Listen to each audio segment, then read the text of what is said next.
En manchette aujourd'hui, le comité local du patrimoine recommande la citation comme bien patrimonial de l'Église de l'Île-du-Pas. Bonjour à tous et bienvenue à votre bulletin d'information sur les ondes de CTRB, votre télévision locale et régionale. Aujourd'hui, 23 avril, Alain Bellemare au pupitre. Au cœur même de l'Église de l'Île-du-Pas, devant une bonne vingtaine de citoyens, à l'occasion d'une séance de consultation publique, les membres du comité local du patrimoine de l'Île-du-Pas ont recommandé au conseil municipal que soit citée bien patrimoniale la troisième plus ancienne église du diocèse de Joliette, celle de l'Île-du-Pas. L'assemblée s'est déroulée lundi soir. Les gens présents ont pu entendre des arguments visant à obtenir cette citation. Objectif, préserver ce bien patrimonial de toute transformation tant à l'extérieur qu'à l'intérieur de l'Église. Le conseil municipal recevra à une prochaine séance mensuelle cette recommandation du comité. Le conseil a le pouvoir de demander cette citation patrimoniale au gouvernement du Québec. Une fois citée comme bien patrimonial reconnu, l'actuel propriétaire, soit la fabrique Saint-Laurent, ou un éventuel acquéreur, ne pourrait transformer l'édifice historique à sa guise. Chaque modification, réparation devrait alors être analysée par le comité consultatif d'urbanisme de la municipalité, puis validée ou non par le conseil municipal. Les élus de l'Île-du-Pas souhaitent conserver, du moins pour le moment, la vocation de culte et la vocation communautaire de l'Église. L'Église de l'Île-du-Pas, de par sa construction, son aménagement intérieur et sa décoration regroupant notamment de superbes et imposants tableaux datant des années 1800, doit demeurer le cœur de la municipalité, estiment les membres du comité local du patrimoine et les élus de la localité. Le comité local du patrimoine est présidé par un élu, le conseiller municipal François Drainville. Après qu'il eut présenté l'argumentaire visant à citer au niveau patrimonial l'Église de la communauté, après qu'il eut entendu les questions et surtout les suggestions des citoyens pour peaufiner la demande au gouvernement, il a conclu la rencontre ainsi. Je demande encore à chacun des membres présents s'ils sont toujours en accord avec le projet qu'on peut mettre en place.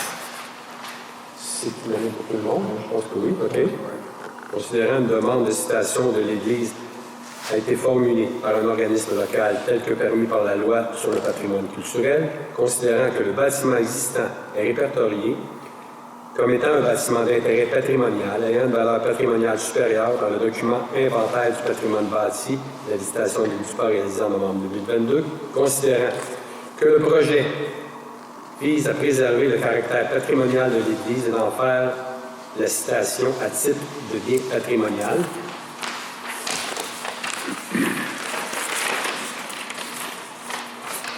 Considérant l'extérieur et l'intérieur de l'Église, la citation de l'Île-du-Pas considérant que l'extérieur et l'intérieur de l'Église de la citation de l'Île-du-Pas présentent des valeurs historiques, architecturales, artistiques et identitaires et que celles-ci rendent légitime la citation de cette infrastructure patrimoniale, considérant que les caractères architecturaux et les matériaux d'origine qui ont été conservés se doivent d'être protégés, considérant que l'Assemblée publique de consultation permet à toute personne intéressée de faire sa représentation auprès du Conseil local du patrimoine. Pour ces motifs, il est résolu à l'unanimité que le Conseil local du patrimoine recommande au Conseil municipal de législation de l'Île-du-Pas d'approuver le projet de législation de l'Église de législation de l'Île-du-Pas et d'adopter le projet de règlement 305-2024 relatif à la citation de l'Église comme bien patrimonial. Un important dossier à suivre à l'Île-du-Pas. Berthierville, maintenant, invite les OBNL, les organismes à but non lucratif. En effet, la ville de Berthierville invite les OBNL de son territoire à tenir des kiosques pendant les événements publics. Nous recherchons principalement des kiosques pour la vente de breuvages, alcoolisés ou non, nourriture pour les soupers et friandises, pop-corn, barbe à papa, etc., indique dans un communiqué Étienne Gravel, qui est directeur des loisirs et des communications à la ville de Berthierville. L'invitation précise que les profits reviendront entièrement à l'organisme participant. L'organisme doit être autosuffisant quant au personnel et au matériel. La Ville fournira seulement l'électricité s'il y a lieu.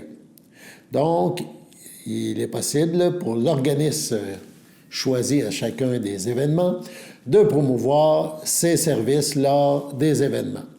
La Ville met en évidence 2 dates d'événements majeurs qui arrivent quand même rapidement. Vendredi 14 juin, de 16h à 21h, on parle d'un cinéma en plein air au parc Laferrière, à l'Arena en cas de pluie. On parle d'animation dès 16h, démonstration, cours de skateboard, un film dont le titre reste à confirmer. Le public cible sera les jeunes familles. On attend environ 500 personnes.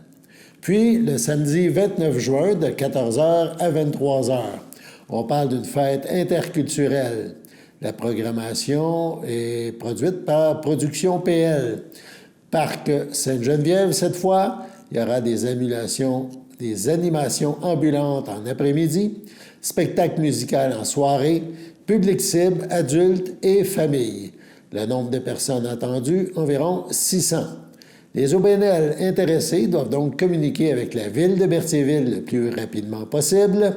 450-836-7035, le poste 4004, ou via courriel direction.loisir au pluriel à commercial ville.berthierville.qc.ca. Le retraité pilote de course de Saint-Cuthbert, Jacques Villeneuve, sera de retour aux abords de circuits de course cet été. Mais pas à titre de pilote. Cette fois, Jacques profitera de sa vaste expérience profiter de sa vaste expérience à une équipe de compétition. L'équipe Empire Motorsport, qui prendra le départ cette année dans la série Super Production Challenge, aura donc droit au conseil de celui qui a touché à de nombreuses séries tout au long de sa très longue carrière. On parle de IndyCar, de Formule 1, de Formule Atlantique, de Can-Am et bien sûr de courses de motoneige et plus encore. L'équipe Empire Motorsport mettra en piste 2 bolides et a donc fait appel à Jacques Villeneuve. Un mois avant le début des hostilités, le très expérimenté Jacques Villeneuve met sa retraite de côté pour rejoindre les rangs de l'équipe trifluvienne à titre de consultant. L'équipe pourra compter sur l'expertise de haut niveau du vétéran pilote afin d'évoluer professionnellement vers le succès, écrit Empire Motorsport dans un communiqué. La saison de cette équipe débutera les 18 et 19 mai prochains au Canadian Tire Motorsport, c'est à Mosport, en Ontario. Plus de 250 productrices, producteurs et membres de la relève agricole ont manifesté avec un convoi de plus de 150 tracteurs sur le boulevard Lange-Gardien, c'est à l'Assomption, pour se rendre devant le bureau du premier ministre et député de l'Assomption, François Legault, et devant les bureaux régionaux du ministère de l'Agriculture, des Pêcheries et de l'Alimentation du Québec, le MAPAC. L'objectif était d'interpeller le gouvernement concernant la crise qui plane actuellement sur le monde agricole et partager leur inquiétude. Les productrices et les producteurs de la région étouffent sous la lourdeur administrative, le manque de soutien de l'État et leur santé mentale qui en paient le prix. Environ 1000 agricultrices et agriculteurs avaient défilé dans les rues de Québec le 6 décembre dernier afin de déposer un manifeste historique pour la relève agricole et l'avenir des fermes de chez nous. Dans l'espoir d'obtenir un appui suffisant de la part du gouvernement, cette approche rassembleuse et solidaire s'est toutefois vue vaine, puisque le budget 2024-25 de Québec consacre moins de 1 % de ses dépenses à l'agriculture. Avec ce faible pourcentage, le Québec et le Canada sont parmi les endroits au monde où le soutien au milieu agricole est le plus faible. C'est donc avec un sentiment d'urgence d'agir pour soutenir le secteur agricole dans un contexte de resserrement économique et d'inflation que les productrices et producteurs de la Naudière se sont mobilisés. À l'occasion du rassemblement, le convoi de tracteurs a d'abord encerclé le bureau du premier ministre, le temps de remettre un cadeau symbolique à son attaché politique. Le tracteur, l'icône agricole, était rempli de produits locaux et de revendications faites au gouvernement. Aux bureaux régionaux du MAPAC, Lucie Lecourt, députée des Plaines et présidente du caucus de la CAQ dans la Naudière, et Pascal Derry, député de Repentigny et ministre de l'Enseignement supérieur, ont fait une allocution d'une dizaine de minutes pour écouter les messages des producteurs présents et échanger avec eux. Parmi les aspects revendiqués, ceux-ci désirent avoir un soutien adéquat de l'État, notamment en ce qui concerne l'aide à la relève, l'actualisation des programmes de gestion des risques, la protection du territoire et des activités agricoles, un plafonnement des taux d'intérêt, du soutien face au changement climatique, des allègements réglementaires, une diminution de la paperasse, une réciprocité des normes avec les pays qui vendent leurs produits agroalimentaires en sol québécois et des programmes d'aide plus efficaces. En gage de remerciement et de sensibilisation à la population pour son appui et sa patience, des produits locaux ont été remis à plusieurs endroits stratégiques durant le convoi, aux automobilistes notamment, aux automobilistes ralentis et aux piétons curieux. Sur ce, on passe à la pause. Votre station de télévision de Berthierville vous invite cordialement à son bingo hebdomadaire télédiffusé tous les samedis matins dès 9h30. Depuis longtemps, les fans de CTRB se divisent le joyeux montant de 600 $ chaque semaine à cette joute de bingo. N'oublions pas non plus le super bingo mensuel d'une cagnotte de 2000 $ que vous pourriez vous partager chaque premier samedi du mois. Un moment de fébrilité qui pourrait devenir payant pour plusieurs d'entre vous.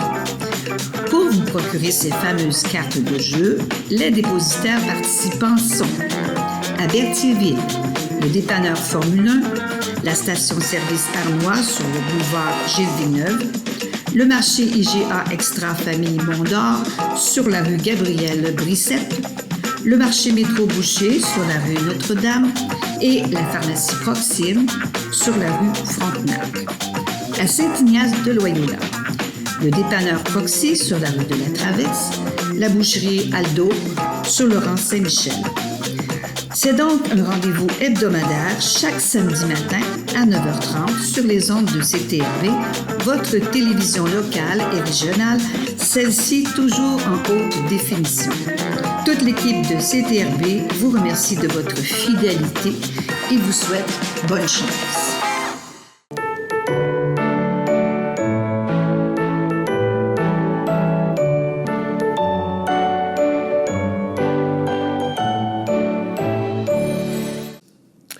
Donc, voici les anniversaires en ce 23 avril.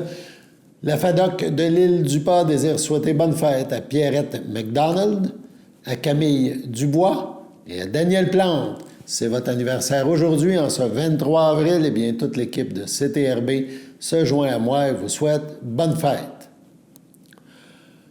Aujourd'hui, CTRB vous présente la première partie d'une entrevue que nous a accordée Audrey Attin et Annick Bélanger, les nouvelles copropriétaires du Des-Innes à Berthierville. Voici donc la première partie de cette entrevue. Je suis en compagnie d'Audrey Attin et d'Annick Bélanger, deux personnes que je connais beaucoup, il faut l'assumer, on l'assume, ça fait longtemps qu'on se connaît, et on a eu toute une nouvelle dernièrement, vous êtes devenus copropriétaire du Des-Innes. Je commencerai pas par Annick, parce que disons qu'Annick, je ne vais pas dire c'est naturel, façon de parler, tout ça. Mais toi, Audrey, quand tu as commencé ton cours à l'ITHQ, tu t'en mêlais avec ça. dans ta tête, quand tu as fait tes entrevues, parce que je sais que THQ, c'est assez particulier, tu as des entrevues, tu ne rentres pas là qui veut rentrer, il y a vraiment une sélection. T'as-tu répondu, qu'est-ce que vous voulez faire dans la vie? T'as dit propriétaire d'hôtel? Ou t'as dit... non, jamais. Jamais. Je suis arrivée en hôtellerie, je connaissais pas ça. J'ai décidé de m'en aller là-dedans en sachant pas trop. Puis finalement, j'ai eu la piqûre. J'aime tellement ça. C'est quoi qui t'avait amené d'abord à aller faire l'hôtellerie? Sans indiscrétion? En fait, je savais pas quoi faire. Fait qu'on était allé voir une orienteur à l'extérieur de l'école. Puis j'avais 2 choix. C'était soit en hôtellerie ou soit... en assurance. Puis là, j'ai dit, non, je pense pas. Puis en hôtellerie, finalement, j'ai découvert que c'était ma place. Puis, mais j'aurais jamais pensé. T'aimes ça régler des problèmes? Ah ouais. À tous les jours. Mais non, mais je veux dire, non, mais c'est parce que c'est dealé. Oui, tu sais, en assurance, à la limite, tu t'appelles, tu fais une soumission, la madame a dit non, ça fait pas bonne affaire, puis tu te dis salut, bonjour. Mais en hôtellerie, il y a plus de... C'est vraiment pas... Il y a un contact, mais il y a aussi le fait de convaincre. Là. Tu sais, je veux dire, quelqu'un qui se présente au comptoir, on le sait, je pense que ça doit pas avoir changé au fil des années. Qu'est-ce qu'on appelle des walk-ins, c'est pas même plus... Les gens réservent toujours maintenant une petite coupe du... Comment je peux dire ça? Là? Pas longtemps avant leur décision de séjour, puis deuxièmement, il y a beaucoup de concurrence ou d'offres, donc dans le fond, ils magasinent. Exactement. Il faut bien vendre notre produit, notre région. Il faut bien se vendre nous aussi. Là, donc, c'est... Puis là, tu as décidé, tu as fait ça, tu as commencé. Oui. Réceptionniste, tu as fait beaucoup de choses. Oui. Tu as monté tout a monté en grade et tout ça. J'ai parti en bas de l'échelle. C'est ça. Puis toi, Annick, là, comme c'était indiqué, tu es née là, dans... Oui, je suis née en hôtellerie, effectivement, mais ça n'a pas changé que j'ai quand même fait mes preuves. Oui, c'est pas le fait de pas faire tes preuves. C'est vrai que je suis née là-dedans. C'était quelque chose que je voulais faire. Est-ce que je pensais un jour à être propriétaire du Des Innes à Berthier? Je ne pense pas au début. Oh non, tu penses pas? Non, je pense pas. Pourquoi? Parce que tu avais l'impression que tu serais pas à la hauteur? Non, en fait, c'est que, premièrement, quand on a acheté l'hôtel, je savais même pas c'était où Berthierville, je m'excuse, mais je ne savais pas c'était où. Est-ce que je pensais que j'allais faire ma vie à Berthierville? Au début, non. OK, Et là, de fil en aiguille, c'est sûr que, le style d'hôtellerie, je l'aimais, la place, je l'aimais. J'ai commencé à faire ma vie ici, puis... là, à un moment donné, oui, j'étais rendue là. Puis là, après l'avoir pris comme plus en gestion, en direction avec Audrey, là, c'est sûr que c'est venu dans mon idée. Puis quand mon père a lancé l'idée, est-ce que tu veux l'acheter? J'ai dit oui, mais j'ai dit je veux l'acheter avec Audrey. J'ai dit je veux pas l'acheter toute seule. J'ai dit je veux l'acheter avec Audrey. Fait que c'était la condition que je l'achète. Tu l'achètes? Oui, parce que là, ton père arrive et il s'installe on le connaît un peu. Attends-tu d'acheter l'hôtel? Parce que lui, il voulait vraiment commencer à sortir. Il commençait, c'est ça. Lui, il commençait à penser que là, il était rendu là. Fait que c'était soit que nous, on l'achetait ou que il allait être vendu à des mains étrangères. Puis on connaît quand même mon père aussi, puis notre famille, comme c'est pas vraiment dans notre ADN de vendre à des étrangers. Fait qu'on a essayé de voir si c'était faisable qu'on puisse l'acheter. Puis ça l'a donné qu'après 1 an et demi de travail, ça a été long, de dire oui, on est capable de le faire. Fait que ça a juste bien à donner. Là, on était contents du résultat. Depuis ce temps-là, Audrey, tu dors-tu? Non, mais c'est parce que, tu sais, c'est une décision pareille. Tu sais, quand tu dis que ça a pris 1 an et demi, tu sais, toi, comme on dit, Annick, t'as le support familial, t'as tout un environnement, puis tout ça, puis tu te dis tout le temps, si ça marche pas, j'ai... Tu sais, je dirais pas que j'ai une porte de... Je dirais pas que ça marche pas, mais tu sais, j'ai une porte de sortie, tu sais, il y a quelque chose, tu sais. Mais toi, c'est parce que arriver puis annoncer ça à ton conjoint, et tu dis, il m'a passé une bulle aujourd'hui, tu sais, j'achèterais l'hôtel, on a un enfant qui est quand même jeune, t'as papa, maman, t'as tout, ils disent, envoie, go, Audrey, on t'embarque, puis... Quand je l'ai annoncé à ma famille, ils trouvaient que j'étais pas si enthousiaste que ça, j'étais quand même super stressée. Mais, tu sais, vu que ça fait 1 an et demi, là, je dors bien, mais les premiers temps, là, c'était plus... je savais comme pas comment prendre ça, j'étais contente en même temps, c'est une bonne charge, puis finalement, 1 an et demi plus tard, il n'y a rien qui a changé, on gérait déjà l'hôtel, donc c'est pas comme si on arrivait dans une nouvelle entreprise qu'on venait d'acheter, que personne nous connaît. Puis on est beaucoup sur les opérations, on est beaucoup sur le plancher. Fait que nous, notre train-train quotidien n'a pas tant changé. On continue la machine comme on l'a fait depuis des années. Mais c'est sûr que c'est une grosse décision pareil, parce que tu dis, tu sais, on s'engage pas seulement pour 1 an ou 2, là, on s'engage pour les 25 prochaines années, là, puis ben, t'as les dettes, puis tu sais, c'est... Quand ça va bien, mais quand ça va mal, là, c'est... Mais c'est vrai qu'on fait le travail de la pandémie, là, que tu dirais que tu peux peut-être pas avoir passé... En tout cas, c'est peut-être une des pires périodes, là, que je pense que les gens peuvent... pas un tremblement de terre ou quelque chose, il ne peut pas se passer. On espère pas vivre ça, là. Tu sais, quand ça dure 3 ans, tu fais comme, ben, c'est pas évident, là, mais c'est ça qu'on se dit. On a passé au travers de tellement de choses ensemble que, tu sais, il faut laisser un peu aller aussi. On peut prévoir, on peut planifier, mais en même temps, il faut se laisser porter par la rivière. Puis on a dit, ben on fait le saut. On fait le saut, puis, ben, advienne que pourra. Exact. Puis là, 2 questions. Première question, avez-vous des plans d'aménagement différents? Depuis que vous êtes là, une piscine sur le toit? Non, mais parce que les rénovations ont toutes été faites. Il ne reste pas grand-chose. Je veux dire, tu sais, toute la grosse étape de rénovation a été faite juste avant que tu achètes, dans le fond. Oui, depuis 2019. C'est ça, que 2009, 2020, pandémie, puis tout, mais ça a été fait durant dans cette période-là. Oui, fait que, tu sais, pour l'instant, on n'ira pas encore dans des gros plans de rénovation. Là. On a été en gros plan de rénovation en 2019, juste avant la pandémie. L'année passée, on a fait quand même un autre 500 000 de rénovation. Fait que là, on a fait beaucoup de chambres. Fait que là, on s'est dit, bon, là, on va prendre 1 an, on va laisser aller voir comment ça se place. Puis c'est sûr qu'à chaque année, pareil, on va rénover comme on a toujours fait là, depuis les 30 dernières années. T'as pas le choix de faire ça anyway, là, sinon tu prends de l'arrière. Mais on n'a pas de piscine sur le toit. De bar, de non. Ben, en fait, je sais que mon père avait déjà demandé voir si ça se faisait. Parce que c'est vrai que ça serait cool, mais non, l'hôtel ne pourrait pas supporter le poids de la piscine. Fait que là-dessus, on n'aura pas rien sur le toit. Non, c'est ça, mais je veux dire, il n'y avait pas de gros plans. C'est seulement de la... On ne va pas dire de la maintenance, mais c'est de la mise au niveau tout le temps. Bien, tout le temps, la mise à niveau. L'amélioration, on n'a pas le choix. T'sais, à un moment donné, il faut que tu changes les matelas. À un moment donné, c'est les TV, etc. Puis, il y a toujours le fait de multiplicateur. Il y en a qui disent, ouais, mais une TV, c'est pas cher. Oui, effectivement. Quand on a 60, par 60, ça fait un gros montant. Sur ce, on passe à la pause.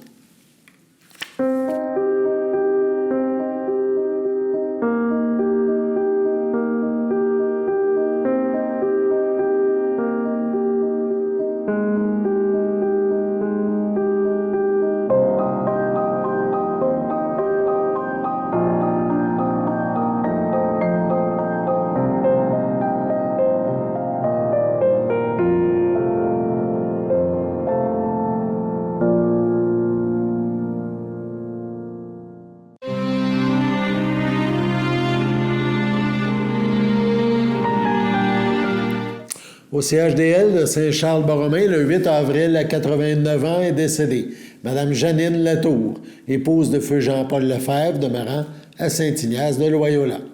Elle laisse dans le deuil ses enfants, Manon Lefebvre, feu Gilles Cazobon, Michel Godet, feu Joanne Lefebvre, Carole Lefebvre, Alain de Guise, Alain Lefebvre, Cathy Lefebvre, François Sarrazin, Annie Lefebvre, Mathieu Ducharme. Ses 7 petits-enfants, James, Vincent, Dave, Carl, Sébastien, Jonathan, Jannick, Michael, Nicolas, Lydia, Charles, Juliette, Elliot, Chloé et Alexis. Ses arrière-petits-enfants, Feu Élie, Mila, Damien, Live, Moana, Charlotte, Édouard et Philippe, sa belle-sœur, Solange Lefebvre, Feu Jean-Fernand Bergeron, ainsi que plusieurs neveux, nièces, autres parents et amis. Un remerciement s'adresse aux ressources intermédiaires de Berthier. La famille vous accueillera vendredi 26 avril, 13h, au complexe funéraire Efterio, 741 Notre-Dame à Berthierville. Suivra une liturgie en la chapelle du complexe à 16h. Madame Latour sera inhumée au cimetière de Saint-Ignace le même jour. Au CHDL de Saint-Charles-Borromée, le 7 avril, à 87 ans, est décédé M. Fernand Bellumeur, époux de Françoise Poulette, demeurant à Sainte-Geneviève de Berthier. Il laisse dans le deuil, outre son épouse, ses enfants, Richard Bellumeur, Julie Lapointe, Feu Claude Bellumeur, Nathalie Lamotte, Julie Bellumeur, Gino Beauséjour, ses petits-enfants, Laurence Mador Bellumeur, Angèle Mador Bellumeur, Sean Monette, Olivier Bellumeur, Élodie Biderman, Catherine Bellumeur, Carl Bonnet, Antoine Bellumeur, Mia Vannes, Gabrielle Beauséjour, ses arrière-petites-filles Rosie, Laurelie et Camille, ses frères, sœurs, beaux-frères et belles-sœurs. Janine Clermont, feu Gilles Bellumeur, Françoise Aubuchon, feu Jean-Paul Bellumeur, Azélus Bellumeur, feu Claire Hainaut, Claudette Bellumeur, Marc-Henri Milot, Pauline Poulette, Paul-Aimé La Douceur, Suzanne Poulette, Régent Laporte, Pierre Poulette, Marie-Lise Poulette, Marcel Poulette, Louise Leblanc, ainsi que plusieurs neveux, nièces, autres parents et amis. Il est allé rejoindre ses sœurs, beaux-frères et belles-sœurs, et sa belle-sœur, Léonie et Claire Bellumeur, Gilles, Odile Drainville, Normand et André Poulette. La famille vous accueillera samedi 11 mai, midi, au complexe funéraire Thériault à Berthierville. Suivra une liturgie en la chapelle du complexe à 15 h. M. Bellumeur sera inhumé au cimetière de Berthierville à une date ultérieure. Au château à Berthierville, le 20 mars dernier, à 84 ans, est décédé M. Raymond Faust, époux de Jacqueline Caillé, demeurant à Lanoret. Il laisse dans le deuil, outre son épouse, ses enfants, Denis Faust, André Faust, Laura Faust, Éric Faust, ses petits-enfants, Brendan, Juliane et Gabriel Faust, ses belles-sœurs, son beau-frère, Prudence Granger, feu Noël Faust, Hélène Lorrain, feu Gilles Faust, Jean-Marc Caillé, Cécile Caillé, ainsi que plusieurs neveux, nièces, autres parents et amis. La famille vous accueillera samedi 1er juin, 11 h, au complexe Thériault, rue Notre-Dame à Berthierville. Suivra une liturgie à la chapelle du complexe à 14 h. M. Faust sera inhumé au cimetière de Lanoret à une date ultérieure. Sur ce, passons à la météo.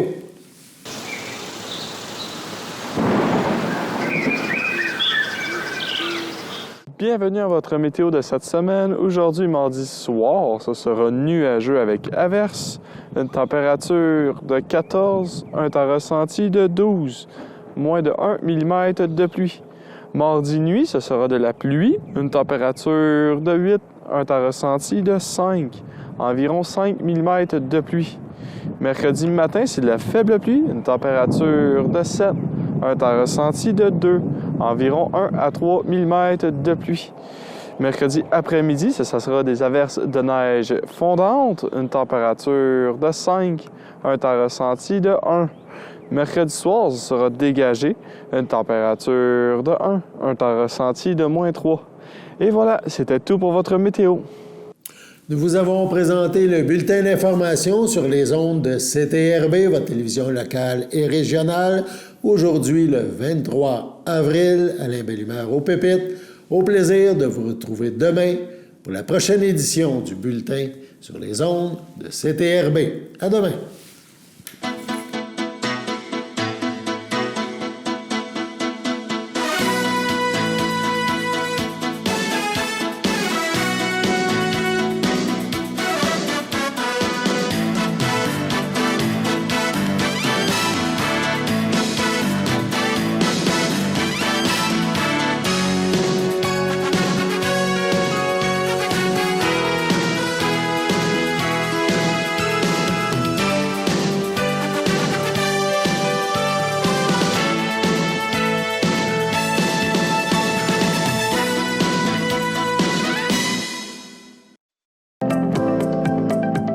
Les télévisions communautaires autonomes du Québec, ce sont les télévisions les plus importantes parce qu'elles sont proches de la communauté. On veut encourager des gens qui parlent de ce qui nous intéresse, mais aussi qui participent au développement local. Mais c'est fini le temps là, où on allait lire une affaire qui a été écrite avant hier au bout du monde. Non! Tu veux savoir ce qui se passe chez vous? Bien, ma télé préférée, c'est la télé autonome communautaire. C'est ici que ça se passe. Votre télé communautaire régionale présente la loterie Moitié-Moitié. Pour jouer, visitez moitié-moitié.tv. Chaque semaine, 2 façons de gagner. Le tirage au sort et si vous trouvez l'as de pique dans votre enveloppe, vous gagnez le gros lot progressif. Les billets sont disponibles sur moitié-moitié.tv à partir de seulement 5 $. La loterie Moitié-Moitié au profit de votre télé communautaire autonome participante. Visitez moitié-moitié.tv. Les tirages mercredi 19 h.